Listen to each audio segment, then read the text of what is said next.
नमस्कार. सर्व शेतकरी बंधूंचे जमीन वाचवा कार्यक्रमात स्वागत आहे.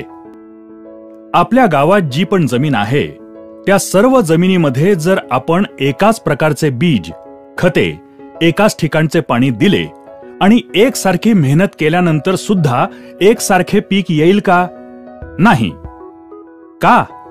कारण प्रत्येक ठिकाणची जमीन वेगळी आहे.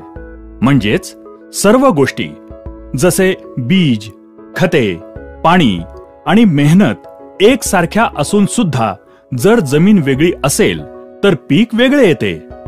या ठिकाणी एक गोष्ट तर पक्की आहे की पीक येण्यामागे जमिनीचे योगदान सगळ्यात जास्त महत्त्वपूर्ण आहे. जमीन हलकी तर पीक हलकं, जमीन चांगली तर पीक चांगलं. जर जमिनीला आपण ताकदवार बनवली तर चांगलं पीक घेण्यापासून आपल्याला कोणी थांबवू शकतं का? नाही. मग जर जमिनीला ताकदवार बनवायचं असेल तर तिला समजून घेणं गरजेचं आहे. जमिनीला बारकाईनं समजून घेण्यासाठी आमच्या तज्ञांनी तिचं 3 भागात विभाजन केलं आहे. पहिला भाग भौतिक गुण. जमीन दिसायला कशी आहे? लाल आहे, काळी आहे की सफेद आहे? जमिनीची पाणी धरून ठेवण्याची तसंच सोडण्याची क्षमता किती आहे? हे जमिनीचे भौतिक गुण आहेत. यांना आपण बदलू शकतो का? नाही. पण याच भौतिक गुणांच्या आधारे आपण कोणतं पीक लावायचं ते ठरवतो. आता दुसरा भाग रासायनिक गुण. भौतिक गुणांच्या आधारे आपण ठरवलं की आपल्याला गहू लावायचे आहेत. आता समजा गव्हाच्या पिकाला 50 किलो नायट्रोजनची गरज आहे आणि जमिनीत 25 किलो नायट्रोजन उपलब्ध आहे. तर शेतकरी काय करेल? 25 किलो नायट्रोजन विकत आणून जमिनीत टाकेल. याचा अर्थ असा की ही जी काही तत्व आहेत जसं nitrogen, potassium, phosphorus, copper, zinc, boron, calcium इत्यादी, ही सर्व तत्व जमिनीच्या रासायनिक भागामध्ये येतात. त्यावरच आजपर्यंत शेतकरी काम करत आला आहे. या तत्वांवर काम करण्यासाठी शेतकऱ्याकडे 2 मार्ग आहेत. एकतर शेतकरी रासायनिक खते किंवा बाजारात उपलब्ध असलेल्या उत्पादनांच्या माध्यमातून ही कमतरता भरून काढतो, नाहीतर शेणखत किंवा कंपोस्ट खत या माध्यमातून भरून काढतो. आता शेणखत किंवा कंपोस्ट मध्ये काय आहे? तर यामध्ये सर्व तत्वांचे भांडार आहे जे या खताच्या माध्यमातून पिकाला मिळते.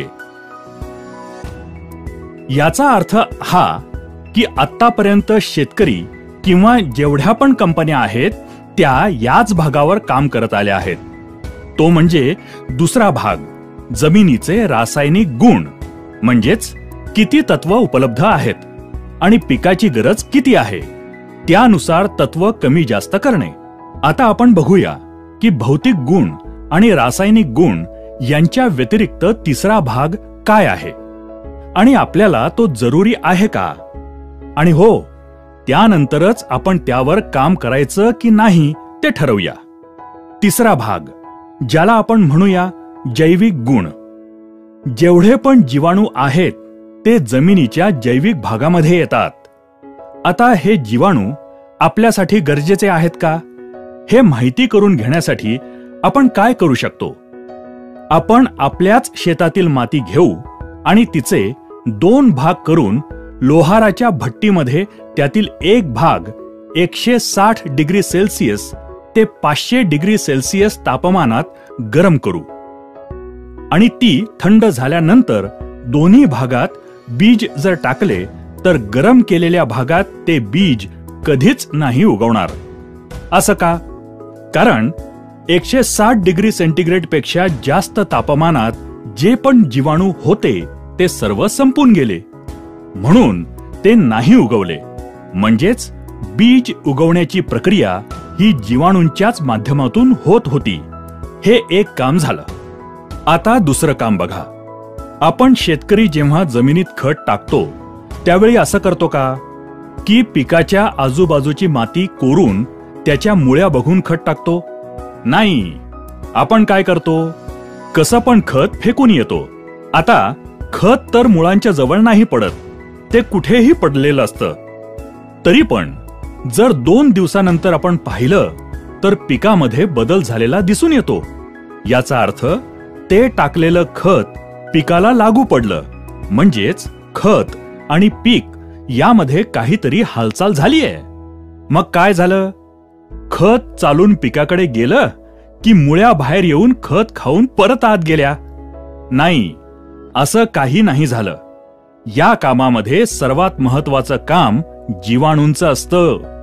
मला सांगा, जे खत आपण टाकतो ते खत पीक एकाच वेळेला घेतात का? नाही. मग जे खत आपण टाकतो ते स्वतःला जमिनीत साठवून ठेवू शकतं का? नाही. तर जीवाणू काय करतात? शेतकरी जी खतं टाकतो त्यांना साठवून ठेवून पिकांना जशी गरज लागेल त्यानुसार ती खतं पिकात पोहोचवण्याचं काम करतात. हे महत्वाचं काम पण जीवाणूंच्याच माध्यमातून होतं. आता तिसरं काम. बरीच अशी तत्व आहेत जी पिकं असतात त्या स्वरूपात कधीच घेत नाहीत. तुमच्या भाषेत सांगायचं तर समजा गहू घेतले. गहू आपल्या खाण्यासाठी असतात. जर मी तुम्हाला 1 प्लेट भर गहू खायला दिले तर तुम्ही खाणार का? नाही. तर काय करणार? त्याचं पीठ कराल, त्याची चपाती बनवाल आणि मग खाल. याचा अर्थ असा की ज्या स्वरूपात आहे त्यातून दुसऱ्या स्वरूपात बदललं तरच खाऊ शकणार. त्याचप्रमाणे फॉस्फरस, सिलिकॉन यासारखी जी तत्व आहेत ती आहे त्या स्वरूपात पिकं कधीच घेत नाहीत. त्यांना दुसऱ्या स्वरूपात बदलण्याची गरज असते. त्यांना घुलनशील बनवावं लागतं. हे काम जीवाणूंच्याच माध्यमातून होतं. जर आपण फॉस्फरस जमिनीत टाकला आणि त्या ठिकाणी जीवाणूच नसतील तर तो फॉस्फरस जमिनीत तसाच पडून राहील. तो पिकासाठी वापरलाच जाणार नाही. आणि तुम्ही विचार कराल, मी तर पिकात टाकलंय तरी पण फॉस्फरसची कमतरता का आली? मग तुम्ही काय करणार? परत फॉस्फरस आणून टाकणार आणि असं केल्यानं आपला खर्च वाढतो. याचा अर्थ हा की ही सर्व तत्व उपलब्ध स्वरूपात पिकांमध्ये पोहोचवण्याचं महत्वपूर्ण काम जीवाणूंच्याच माध्यमातून होतं. आता कार्बन आणि नायट्रोजनच्या संबंधाबाबत तुम्हाला कल्पना आहे का? तर बघा, पिकाला सगळ्यात जास्त प्रमाणात जे तत्व लागतं ते नायट्रोजन. पण जमिनीत जितक्या जास्त प्रमाणात कार्बनची आवश्यकता असेल तितके नायट्रोजन पिकांना चांगल्या प्रकारे उपलब्ध होते. अर्थातच जमिनीतील कार्बनचे प्रमाण कमीत कमी 1% ते 1.5% असणे आवश्यक आहे. तसेच पिके आणि माती परीक्षणानुसारही त्याची मात्रा ठरवता येते. आता शेतकरी काय करतो? नायट्रोजन टाकून सुद्धा नायट्रोजनची कमतरता दिसून आल्यानंतर पुन्हा नायट्रोजन आणून शेतात टाकतो. खरं तर शेतात कार्बनच्या कमतरतेमुळे पिकात नायट्रोजनची कमतरता आली आहे. आता जमिनीत जर कुठलेही तत्व जसे nitrogen, phosphorus, potash, copper, zinc, sulphur या व्यतिरिक्त कुठलेही तत्व कमी असेल तर आपण बाजारातून विकत आणून टाकू शकतो. पण कार्बनची कमतरता असेल तर तो बाजारात विकत मिळतो का? नाही. कार्बन जमिनीत उपलब्ध करण्याचा एकच मार्ग आहे, शेणखत किंवा कंपोस्ट खत. आता हे शेणखत किंवा कंपोस्ट खत काय आहे? हे मोठ्या पातळीवरचं तत्वांचं विघटन आहे. शेणावर प्रक्रिया होऊन ते खतामध्ये परावर्तित होतं आणि जो काही शेतातील काडी कचरा, पालापाचोळा हा मोठ्या पातळीवर कुजल्यानंतर कंपोस्ट तयार होतं. जेव्हा शेतकरी हे सर्व शेतात टाकतो तेव्हा जीवाणू त्यावर प्रक्रिया करून या खताचं सूक्ष्म पातळीवर विघटन करून त्याच्या आतमध्ये जी तत्व असतात ती काढून पिकांपर्यंत पोचवल्यानंतर जो भाग उरतो तो कार्बन असतो. याचा अर्थ हा की जमिनीमध्ये कार्बन उपलब्ध करण्याचे सर्वात महत्वाचे काम पण जीवाणूंच्याच माध्यमातून होते. आता पिकांच्या वाढीसाठी हार्मोन्सची आवश्यकता असते. रोपांना फुलांवर येण्यासाठी आणि फुलाला फळामध्ये बदलण्यासाठी सुद्धा हार्मोन्सची आवश्यकता असते. हे हार्मोन्स तयार करण्याचे काम सुद्धा जीवाणूच करतात. आता रोपाला वेगवेगळ्या आजारांपासून, कीटकांपासून बचाव करण्यासाठी स्वतःमध्ये औषध तयार करायची असतात. बघा, कधी कधी आपल्या शरीरावर काही कापलं तर बिना औषधानं ते बरं होतं. कधी कधी एखाद्या तंदुरुस्त माणसाला जर ताप आला तर बिना औषधानं तो बरा होतो. कारण आपलं शरीर आतल्या आतमध्ये औषधे त्यासाठी बनवत असतं. त्याचप्रमाणे पिकामध्ये ही जी काही ताकद आहे ती जीवाणूंच्या माध्यमातून तयार होते.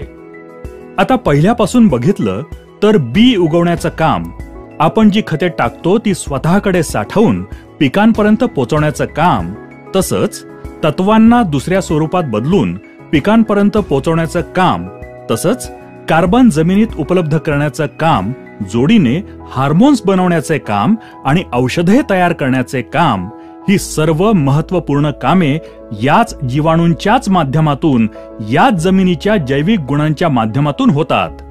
तर आता मला सांगा, आजपर्यंत शेतकऱ्यानं या जैविक भागावर किती काम केलंय?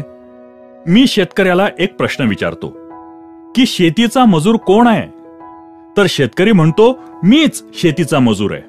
मीच दिवस रात्र शेतामध्ये राबत असतो. जर शेतकरी मजूर आहे तर मी शेतकऱ्याला हातात एक बी देतो. शेतकरी स्वतः त्याला अंकुरित करू शकतो का? नाही. शेतकऱ्याच्या खिशात 100 गोणी खत आणून शेतात टाकण्याची क्षमता असेल, पण तो एकतरी खताचा दाणा उचलून पिकामध्ये घुसवू शकतो का? नाही. तर मग शेतकरी शेतीचा मजूर आहे का? नाही. शेतकरी फक्त सप्लायर आहे. शेतीची जी पण गरज आहे शेतकरी फक्त ते सप्लाय करायचं काम करतो.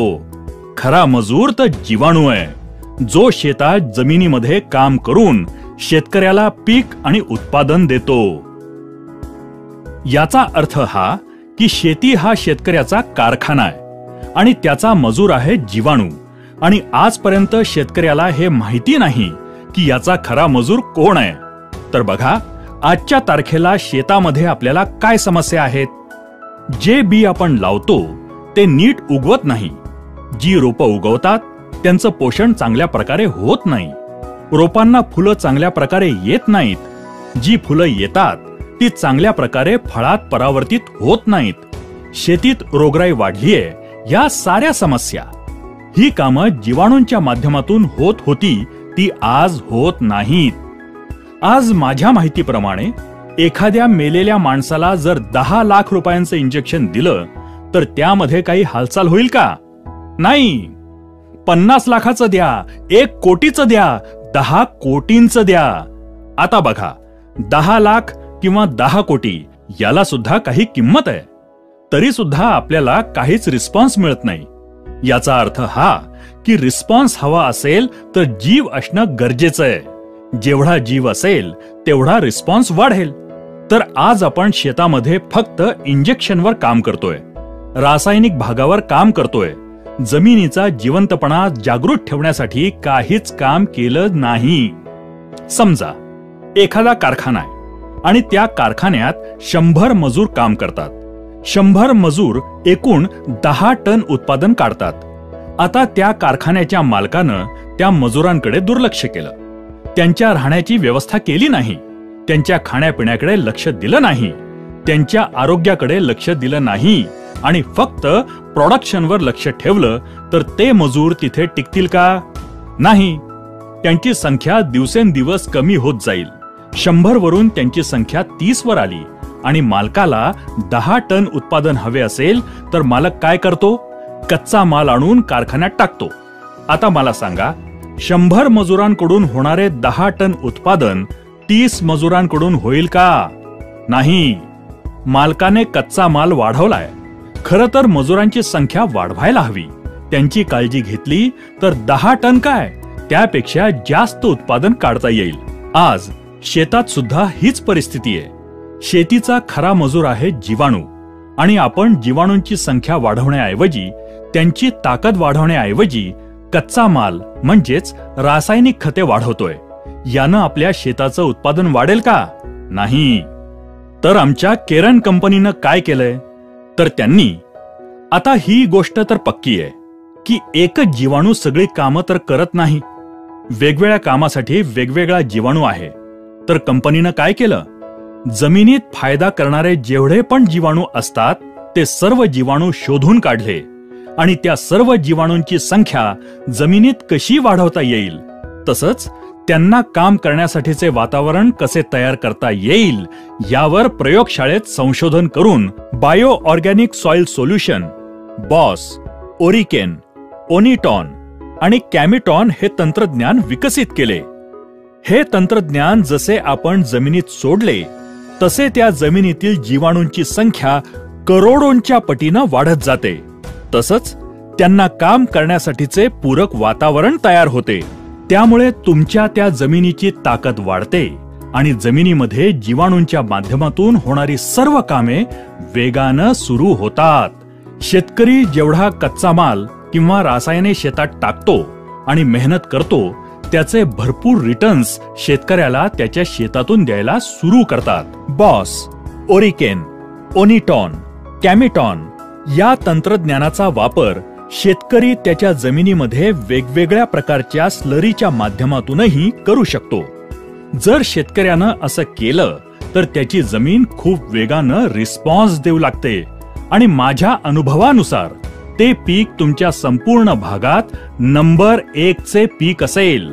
तसेच तुमच्या जमिनीची उत्पादन क्षमता सुद्धा वाढेल. मी शेतकऱ्याला एक गोष्ट नेहमीच सांगतो की पहा, तुमचं अर्ध आयुष्य गेलं कोणतं खत चांगलं आहे, कोणतं बी चांगलं आहे हे शोधण्यात, आणि आज पण तुम्ही शोधतच आहात. 3 महिने जर तुम्ही आम्ही सांगतो तसं केलं तर माझा दावा आहे की त्यानंतर तुमचा शोध संपेल. आम्ही तुम्हाला पूर्ण शेतात नाही टाकायला सांगत.